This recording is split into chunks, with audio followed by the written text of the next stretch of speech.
ধন্যবাদ। প্রফেসর ইউনুস যে কথাটা বলেছে যুদ্ধ সংক্রান্ত, এই কথায় প্রচন্ড অর্থপূর্ণ কিছু ধারণা রয়েছে, এবং আমার মনে হয় আমাদের স্পেশালি আমাদের সামরিক বাহিনী ওনার কথায় একটা খুবই স্পষ্ট ইঙ্গিত পেয়েছে যে সামনে যে আসছে সেটা কিন্তু অত্যন্ত গুরুত্বপূর্ণ একটা ভূমিকা হবে আমাদের বাংলাদেশের সামরিক বাহিনীর জন্য। ইউনুস সাহেবের কথাটা, এই যে প্রস্তুতির ব্যাপারটা, এটা কিন্তু ভারত পাকিস্তান যুদ্ধে জড়িয়ে যাবে আমরা, সেটা হয়তো সাধারণ মানুষ সেভাবেই নিচ্ছে, কিন্তু আমার ধারণা কিন্তু সেটাও না। ভারত পাকিস্তানের যুদ্ধ বিষয়টা একরকম, আর আমাদের এখানে একটা আঞ্চলিক যুদ্ধর হওয়ার মতো পরিস্থিতি, যেটা মায়ানমারকে নিয়ে হচ্ছে, মার্কিন যুক্তরাষ্ট্র, বাংলাদেশ, বার্মা অ্যাক্টের বাস্তবায়নের প্রক্রিয়া। সেই দিক থেকে আমার মনে হয় প্রফেসর ইউনুস খুব সুস্পষ্ট ধারণা ছিল। প্রফেসর ইউনুসের চিন্তাধারাটা কিন্তু এটা অনেক আগে থেকেই তার যে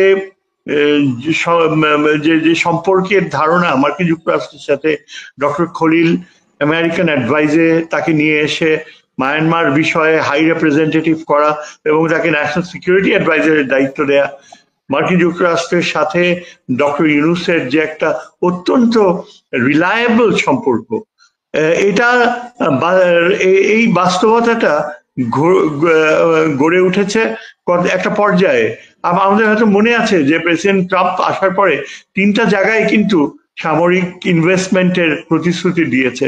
প্রথমটা স্বাভাবিকভাবে ইসরায়েলে, দ্বিতীয়টা ইউক্রেনের পক্ষে, না চাইলেও তাকে দিতে হয়েছে, তৃতীয়টা third investment, Trump's investment was very surprising, এটা ছিল এই রাখাইন রোহিঙ্গা ইস্যুতে তার যে ফিনান্সিয়াল, এটা এই সুখবরটা দিতেই উইদিন কোর্ট সুখবর জাতিসংঘের সেক্রেটারি জেনারেল ঢাকায় আসলেন। ঢাকায় আসার কিন্তু ইউনুস সাহেবের প্রতি তার যে আকর্ষণ, সেটা মূল কথা ছিল না। ঢাকায় উনি এসছেন যে এই যে রোহিঙ্গাদের জন্য যে অর্থ বরাদ্দ করা হয়েছে সেটা আগের তুলনায় প্রায় অর্ধেক হলেও এটার একটা যে সিগনিফিকেন্স রয়েছে, সেই জিনিসটাই কিন্তু বাংলাদেশে তিনি তুলে ধরতে চেয়েছেন। এর পাশে এই বিষয়টাকে আমি লিঙ্ক করতে পারি, তো আমাকে বলতো দেখো শহীদ, আমার মনে হয় যে আমেরিকানরা যেটা চায় যে they don't want the US.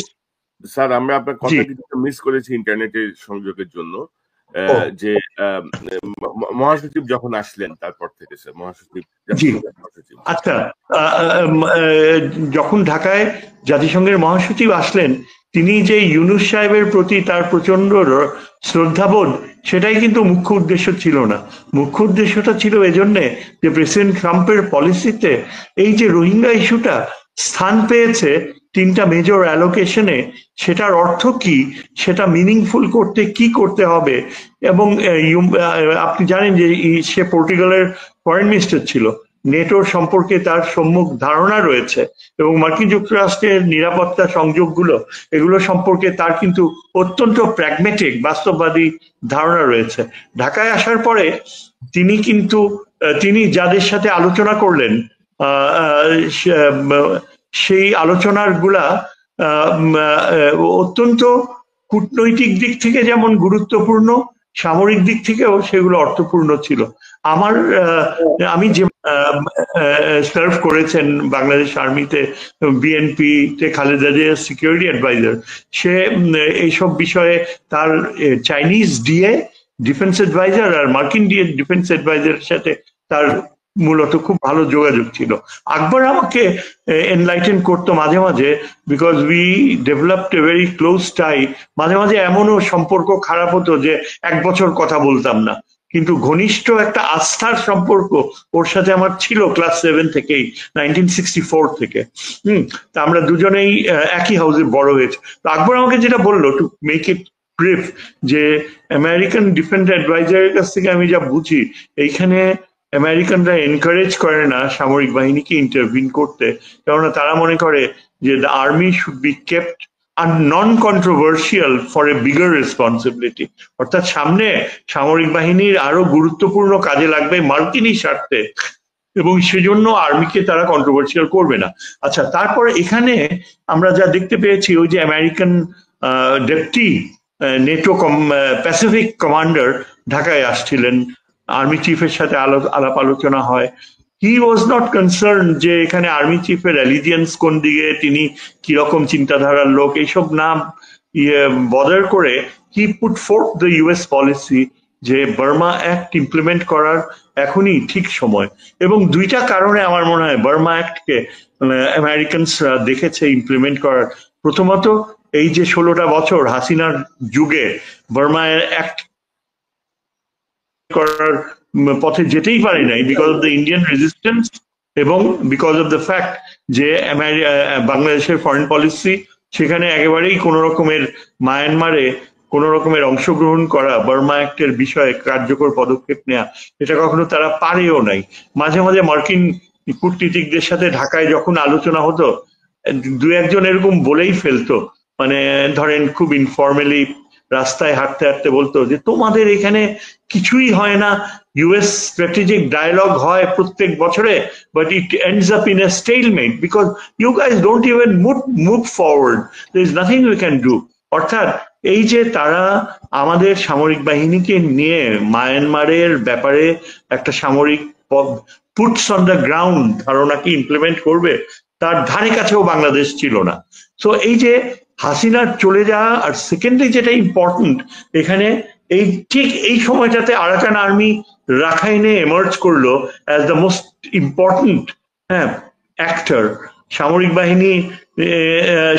বাহিনীর যে মায়ানমার যে মিলিটারি রেজিমের অবস্থান এখানে এতই দুর্বল হয়ে গেল যে মার্কিন যুক্তরাষ্ট্রের জন্য আর কোনো সন্দেহ ছিল না যে আগামীতে এই আরাকানে নিয়ন্ত্রণ কাদের হাতে থাকবে।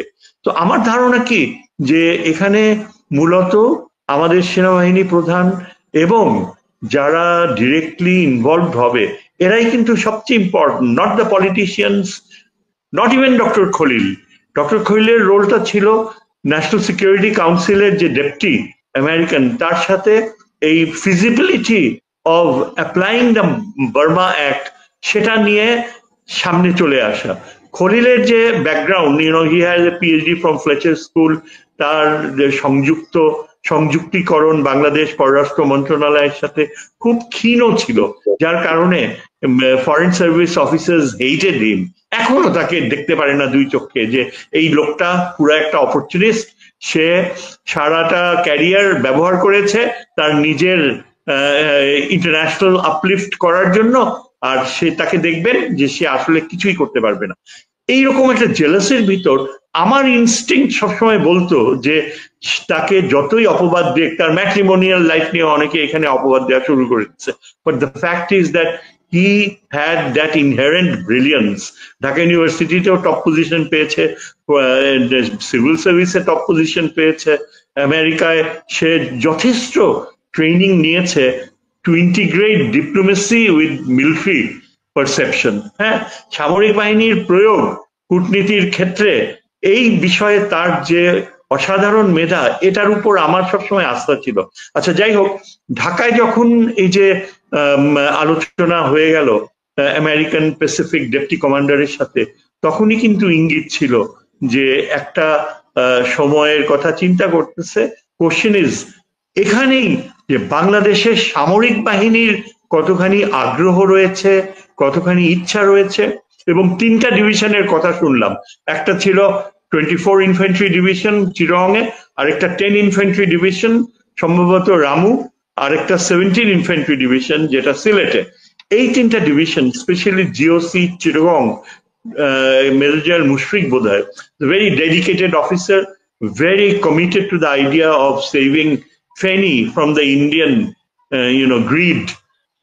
এই ধরনের আমার ধারণা যে এরাই হচ্ছে এইটা 3টা ডিভিশনের the division commanders and the senior officers, they were the ones to decide যে সামরিক পদক্ষেপ নেওয়া আদৌ বাস্তবসম্মত কি না। এবং আমার ধারণা from the Bangladesh Army হচ্ছে যে এটা definitely is a positive move. Americans played a very key role, যে তারা এটা বলল যে আমরা তোমাদের পুরা লজিস্টিক্যাল সাপোর্ট দেব। আমার এখানে মনে হয় যে যদি বাংলাদেশের টপ ব্রা সিদ্ধান্ত নিয়ে থাকে যে বার্মা অ্যাক্ট অনুযায়ী তারা মায়ানমারে যাবে, এর জন্য পূর্ব শর্ত হচ্ছে অ্যাবসলিউটলি সার্টেন আমেরিকান কমিটমেন্ট, যে যতটুকু লজিস্টিক্যাল সাপোর্ট লাগবে পুরোটা দেবে। 3টা ডিভিশন যদি হয়ে থাকে সত্যি, যেটা শুনলাম, that amounts to about 24,000 soldiers, এবং সেটা মায়ানমারের আরাকান আর্মির চেয়েও বড়। এবং আমাদের যারা এই 3টা ডিভিশনে রয়েছেন, দে আর অল ভেরি ওয়েল ট্রেইন, জাতিসংঘের অভিজ্ঞতা, পিস কিপিং, পিস এনফোর্সমেন্ট, সবকিছুর অভিজ্ঞতা। আমার ধারণা হচ্ছে যে দে ফেল টোটালি কনফিডেন্ট যে আরাকান আর্মির সাথে যদি কোনো রকমের প্রবলেম হয়, এটা সেটল ডিল করাটা সামরিক দিক থেকে কোনো অসুবিধা হবে না, provided the United States keeps its word, gives it, যদি পুরো ব্যাকিং করে তাহলে হবে। এবং এই ধারণাটাই আমি এখানেই শেষ করি আমার পার্টটা বলে, যে প্রফেসর ইউনুস যে বলেছে, আমার মনে হয় ইন্ডিয়া পাকিস্তানের যুদ্ধের দিকে সে ইন্ডিকেট করেনি, তিনি ইন্ডিকেট করেছে এই যে ইভেন্চুয়ালি। এখন কথা হচ্ছে পলিটিশিয়ানসরা যেভাবে লম্ফজম্প করছে, মনে হয় যেন তারাই আলোচনা করবে, পার্লামেন্টে নিতে হবে। They don't even have the minimum common sense যে ইট ইজ দ্য টাইমিং। যদি ইন্টারভেনশন হতে হয়, if the Americans want the Burma Act, this is the time when the iron is hot. পলিটিশিয়ানসরা কবে পার্লামেন্টে যাবে, আলোচনা করবে, ডিসাইড করবে, that cannot be any decisive factor. তো আমি আর কি এখানেই ছেড়ে দিচ্ছি আমার ধারণাগুলো। আমি আবারও